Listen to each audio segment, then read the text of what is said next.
Hey guys, welcome to my Brain Nexus. In the video part 6 of chapter 1 physiology from Guyton.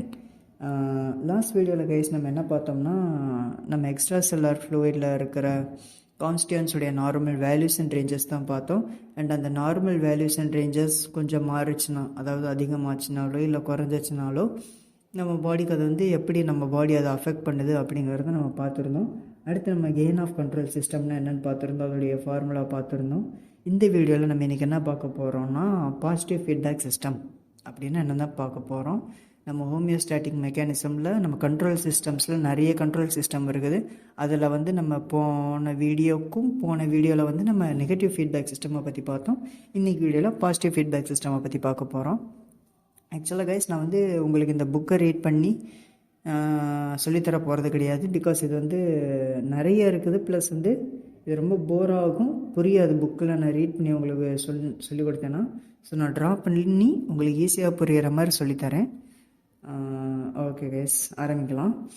First நான் வந்து உங்களுக்கு definition சொல்கிறேன் உங்களுக்கு புரிகிற மாதிரி. பாசிட்டிவ் ஃபீட்பேக் சிஸ்டம்னா அப்படின்னா கைஸ், ஒரு விஷயம் நம்ம பாடியை வந்து அன்ஸ்டேபிள் ஆக்குது.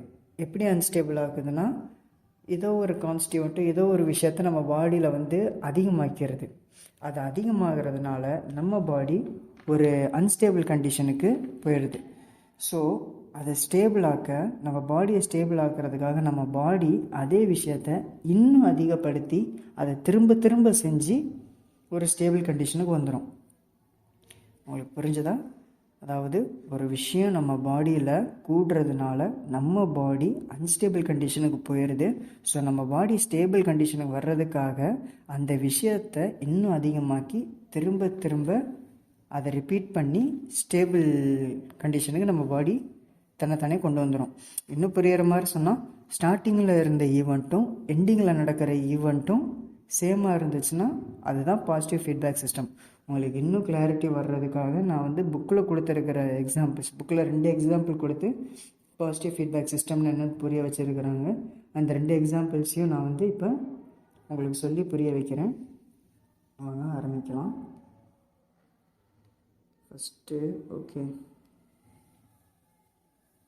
ஃபஸ்ட்டு எக்ஸாம்பிள் என்ன கொடுத்துருக்காங்கன்னா, பிளட் கிளாட்டிங் பற்றி கொடுத்துருக்குறாங்க. Blood clotting. ஓகே, இதில் என்ன சொல்கிறாங்கன்னா, சப்போஸ் இதுதான் நம்மளுடைய பிளட் வெசல்னு எடுத்துக்கோங்க. இந்த பிளட் வெசலில் வந்து பிளட்டு ஃப்ளோ ஆகிட்டுருக்குது. ஏதோ ஒரு காரணத்தினால உங்கள் பிளட் வெசல் வந்து இப்போ ரப்சர் ஆகிடுது. ஸோ இந்த ரப்சர் ஆனதுனால நிறைய பிளட் வெளியே போகுது. இப்போ இந்த பிளட் இப்படியே வெளியே போயிடுச்சுன்னா it may lead to haemorrhage case. Haemorrhage அப்படிங்கிறது நம்ம இன்டர்னல் என்விரான்மெண்ட்டில் பிளட்டு வெசல்லேருந்து லீக் ஆகுறது. நம்ம வெசல்ஸ் வந்து டேமேஜ் ஆகிட்டு அதுக்குள்ளேருந்து பிளட்டு லீக் ஆகி நம்ம பாடியோட இன்டர்னல் என்விரான்மெண்ட்டுக்குள்ளே வந்து பிளட்டு லீக் ஆகிறத நம்ம ஹெமரேஜ்னு சொல்லுவோம். இப்போ இந்த பிளட்டு லீக் ஆக ஆரம்பிச்சிருச்சு. ஸோ இந்த இடத்துல என்ன ஆகும்னா, ஒரு கிளாட் ஃபார்ம் ஆக ஆரம்பிச்சிடும். ஒரு கிளாட் ஃபார்ம் ஆயிரும். ஒரு கிளாட் ஃபார்ம் ஆயிரும். இப்போ இந்த கிளாட்டுக்குள்ளே பார்த்தீங்கன்னா நிறைய கிளாட்டிங் ஃபேக்டர்ஸ் இருக்கும். மல்டிபிள் கிளாட்டிங் ஃபேக்டர்ஸ் ஆக்டிவேட் ஆகிருக்கும். இந்த ஆக்டிவேட்டட் கிளாட்டிங் ஃபேக்டர்ஸ் ஒரு நிமிஷம், இதுதான் வந்து கிளாட்டிங் ஃபேக்டர்ஸ்னு வச்சுக்கோங்க. இந்த க்ரீன் கலரில் டாட்டாக நான் உள்ளே போகிறது. இந்த மாதிரி நிறைய கிளாட்டிங் ஃபேக்டர்ஸ் இருக்கும். இது ஆக்டிவேட் ஆகிருக்கும். இது ஆக்டிவேட்டட் கிளாட்டிங் ஃபேக்டர்ஸ். இப்போ நான் க்ரீன் கலர் டார்க் க்ரீனில் வரைகிற டாட்ஸ் வந்து இன்ஆக்டிவேட்டட் கிளாட்டிங் ஃபேக்டர்ஸ்னு வச்சுக்கோங்க. இந்த மாதிரி அந்த கிளாட்டுக்கு பக்கத்தில் இருக்கிற பிளட்டில் நிறைய இன்ஆக்டிவேட்டட் கிளாட்டிங் ஃபேக்டர்ஸ் இருக்கும். அந்த கிளாட்டுக்குள்ளே ஆக்டிவேட்டட் கிளாட்டிங் ஃபேக்டர்ஸ் இருக்கும். இந்த ஆக்டிவேட்டட் கிளாட்டிங் ஃபேக்டர்ஸ் சுற்றி இருக்கிற இன்ஆக்டிவேட்டட் கிளாட்டிங் ஃபேக்டர்ஸையும் ஆக்டிவேட் பண்ணி ஒரு கிளாட்டு இன்னும் ஃபர்தராக கிளாட்டை வந்து ஃபார்ம் பண்ணிடும். ஸோ இந்த ப்ராசஸ் இந்த மொத்த ஓட்டையும் ஹோலையும் அடிக்கிற வரைக்கும் நடந்துக்கிட்டே இருக்கும். இப்படி கிளாட்டிங் வந்து நடந்துக்கிட்டே இருக்கும். இது வந்து நம்ம புக்கில் கொடுத்துருக்கிற ஒரு எக்ஸாம்பிள். 2வது எக்ஸாம்பிள் எதை பற்றி சொல்லியிருக்காங்கன்னா, சைல்டு பர்த்தை வச்சு சொல்லியிருக்கிறாங்க. Second example child birth.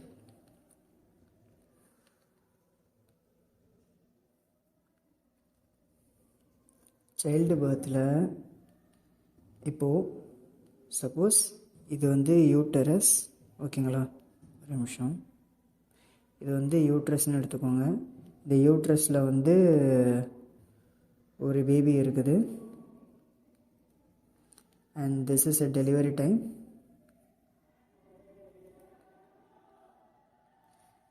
Time. இப்போ அந்த பேபி வந்து வெளியே வரணும். ஸோ இப்போ இந்த பேபி வெளியே வர்றதுக்காக என்ன ஆகும்னா நம்மளுடைய யூட்ரஸ் கான்ட்ராக்ட் ஆகும். டிஆர்ஏசிடி கான்ட்ராக்ட் ஆகும். யூட்ரஸ் கான்ட்ராக்ட் ஆகிறதுனால என்ன ஆகும், இந்த பேபியோட ஹெட்டு வந்து நம்ம செர்விக்ஸ்குள்ளே புஷ் பண்ணப்படும். இது வந்து செர்விக்ஸ், இந்த பார்ட் வந்து செர்விக்ஸு. நம்ம பேபியோட ஹெட்டு செர்விக்ஸ்குள்ளே புஷ் பண்ணப்படும். ஸோ இப்படி புஷ் ஆன பிறகு இந்த செர்விக்ஸ் வந்து இன்னும் ஃபர்தராக ஸ்ட்ரெச் ஆகும். இப்போது இப்படி இருக்கிற செர்விக்ஸ் ஸ்டார்டிங்கில் இப்படி இருக்குதுன்னு வச்சுக்கோங்க. ஃபஸ்ட்டு இப்படி இருந்துச்சு. செகண்டாக ஹெட்டு உள்ளே புஷ் ஆன பிறகு இப்படி இந்த மாதிரி செர்விக்ஸ் வந்து ஸ்ட்ரெச் ஆகும்.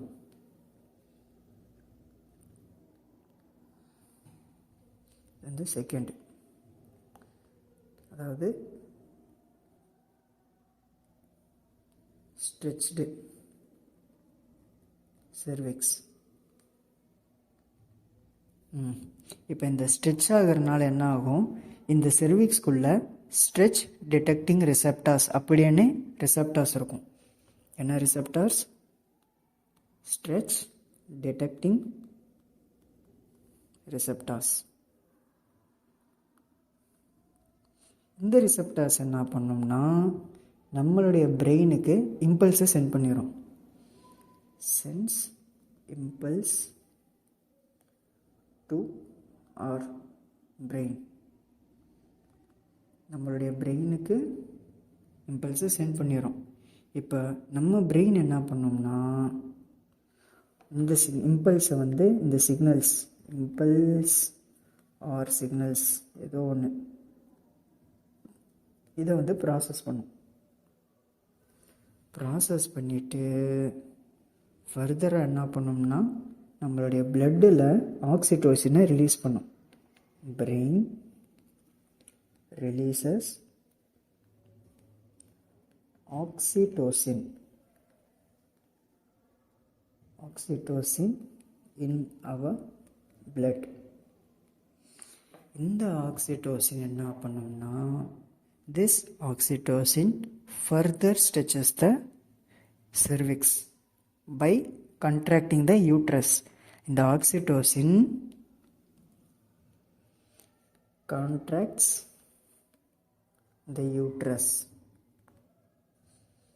இந்த யூட்ரஸ் கண்ட்ராக்ஷன் ஆகிறதுனால இன்னும் என்ன ஆகும்னா cervix further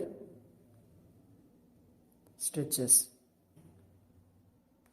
யூட்ரஸ் கண்ட்ராக்ட் ஆகிறதுனால செர்விக்ஸ் இன்னும் ஸ்ட்ரெச் ஆகும். செர்விக்ஸ் இன்னும் ஸ்ட்ரெச் ஆகிறதுனால பேபி இன்னும் வெளியே வரும். பேபி இன்னும் வெளியே வர ஆரம்பிச்சிடும். ஸோ இந்த ப்ராசஸ் வந்து இந்த பேபி, இந்த சைல்டு வந்து இந்த சைல்டுக்கு பர்த் ஆகிற வரைக்கும், டில் சைல்டு பர்த், இந்த சைல்டுக்கு வந்து பர்த் ஆகிற வரைக்கும், அந்த பேபி முழுசாக வெளியே வர்ற வரைக்கும் இந்த ப்ராசஸ் திரும்ப திரும்ப திரும்ப திரும்ப நடந்துக்கிட்டே இருக்கும். இந்த இடத்துல வந்து நம்ம பாடி ஒரு ஹோமியோஸ்டாட்டிக் இம்பேலன்ஸை வந்து எக்ஸ்பீரியன்ஸ் பண்ணும். எப்போ நம்மளுடைய யூட்ரஸ் நார்மலாக அதோட ஃபார்மில் இருக்குது, நம்மளுடைய செர்விக்ஸ் நார்மலாக அதோட ஃபார்மில் இருக்குது. பட் எப்போ யூட்ரஸ் கான்ட்ராக்ட் ஆகுதோ நார்மல் பொசிஷனை விட்டு, நார்மல் கண்டிஷனை விட்டு அது அப்நார்மல் கண்டிஷனுக்கு மாறுது. ஸோ எந்த ஒரு விஷயம் நம்ம உடம்புல நார்மல் கண்டிஷன்லேருந்து அப்நார்மல் கண்டிஷனுக்கு மாறினாலோ அது ஹோமியோஸ்டாட்டிக் டிஸ்டர்பன்ஸ் ஒரு ஹோமியோஸ்டாட்டிக் இம்பேலன்ஸ்னு நம்ம சொல்லுவோம். இப்போ இந்த இடத்துல ஹோமியோஸ்டாட்டிக் இம்பேலன்ஸ் வந்துருச்சு. யூட்ரஸில் மட்டும் இல்லாமல் செர்விக்ஸுக்கும் ஒரு நார்மல் பொசிஷன், நார்மலான ஒரு என்னன்னு சொல்கிறது ஒரு போஸ்டர் இருக்கும். இப்போ இந்த பேபியோட ஹெட்டு யூட்ரஸ் கண்ட்ராக்ஷனால் செர்விக்ஸ்குள்ளே வரும்போது செர்விக்ஸ் ஸ்ட்ரெச் ஆகுது இல்லையா, அப்போ இந்த இடத்துலையும் ஹோமியோஸ்டாட்டிக் இம்பேலன்ஸ் நடக்கும். ஸோ இந்த ஹோமியோஸ்டாட்டிக் இம்பேலன்ஸை திரும்ப திரும்ப திரும்ப திரும்ப நம்ம பாடி பண்ணுது. எதுக்காக? ஒரு கட்டத்துக்கு மேலே பேபி வெளியே வந்த பிறகு ஹோமியோஸ்டாட்டிக் பேலன்ஸ் வந்துடும். யூட்ரஸ் திரும்ப அதோட நார்மல் ஃபார்முக்கு வந்துடும். செர்விக்ஸ், ஸ்ட்ரெச்சான செர்விக்ஸ் வந்து திரும்ப அதோட நார்மல் ஃபார்முக்கு வந்துடும். ஸோ நம்ம பாடியை ஒரு அந்த விஷயத்தினால் நம்ம பாடி ஹோமியோஸ்டாட்டிக் இம்பேலன்ஸுக்கு போகுது.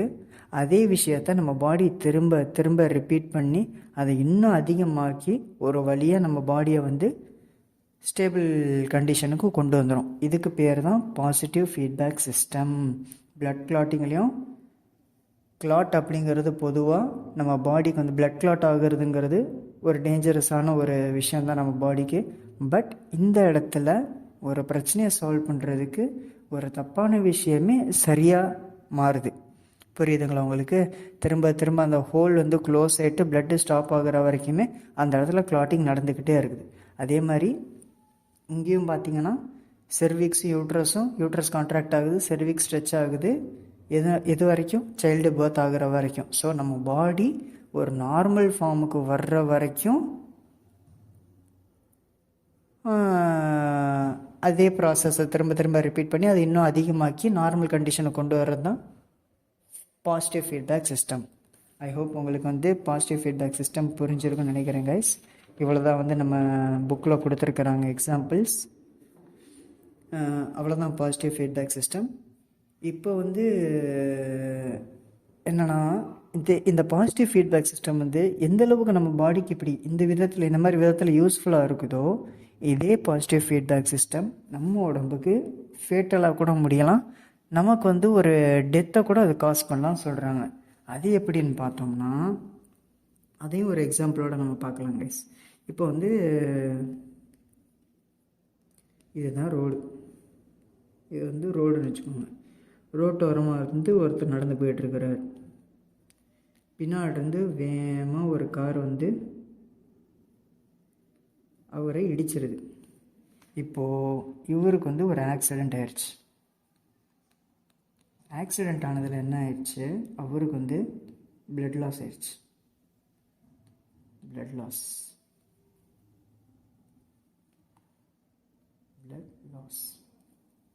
எதனால்? ஆக்சிடெண்ட்னால. ஓகே, இப்போ பிளட் லாஸ் ஆனது எவ்வளோ லாஸ் ஆயிருக்குன்னு பார்த்தீங்கன்னா 2 லிட்டர் ஆஃப் பிளட் லாஸ் ஆயிருக்கு. 2 liters ஆஃப் பிளட் லாஸ். இப்போ வந்து ஒரு மைண்ட் நல்லா ஞாபகம் வச்சுக்கோங்க கைஸ். ஒரு ஹியூமன், ஒரு நார்மலான healthy adult human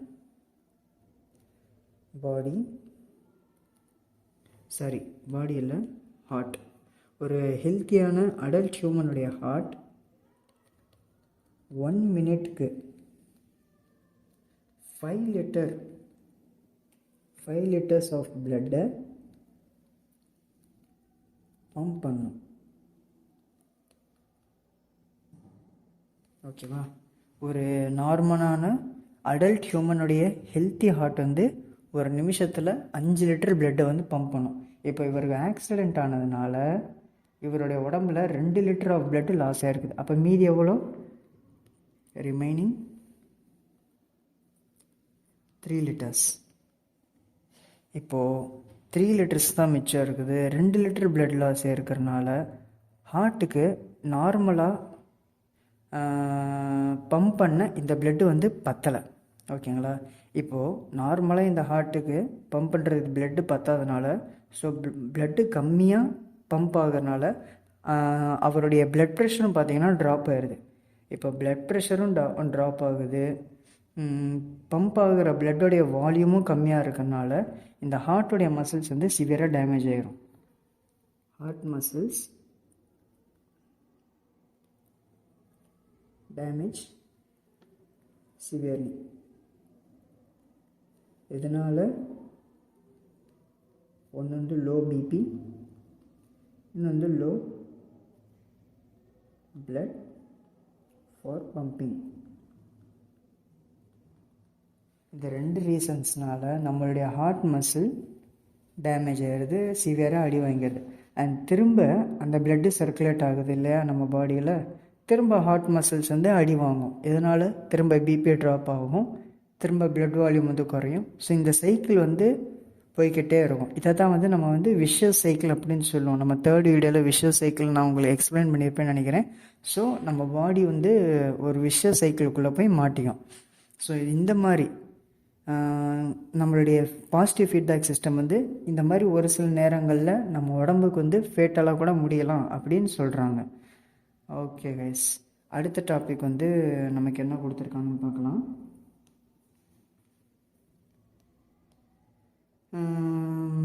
positive feedback system can sometimes cause vicious cycle. இதுதான் இப்போ வந்து நம்ம பார்த்துருந்தோம். அடுத்து வந்து பாசிட்டிவ் ஃபீட்பேக் சிஸ்டமுடைய 2 எக்ஸாம்பிள்ஸும் நம்ம பார்த்தாச்சு. Okay, more complex types of control system, adaptive control. Okay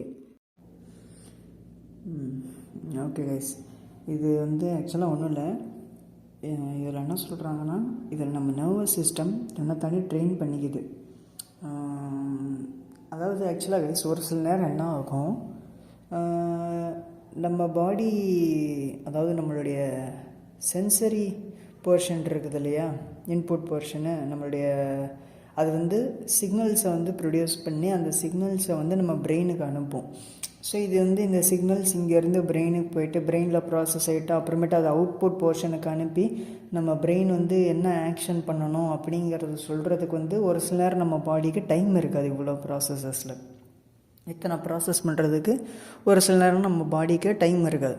so அந்த டயத்தில் என்ன ஆகும்னா, நம்மளுடைய நர்வஸ் சிஸ்டம் ஃபஸ்ட்டு ஏற்கனவே அதை என்கவுண்டர் பண்ணி இருந்துச்சுன்னா அந்த ப்ராப்ளமை நம்ம நர்வஸ் சிஸ்டம் தன்னைத்தானே வந்து ட்ரெயின் பண்ணிக்குது.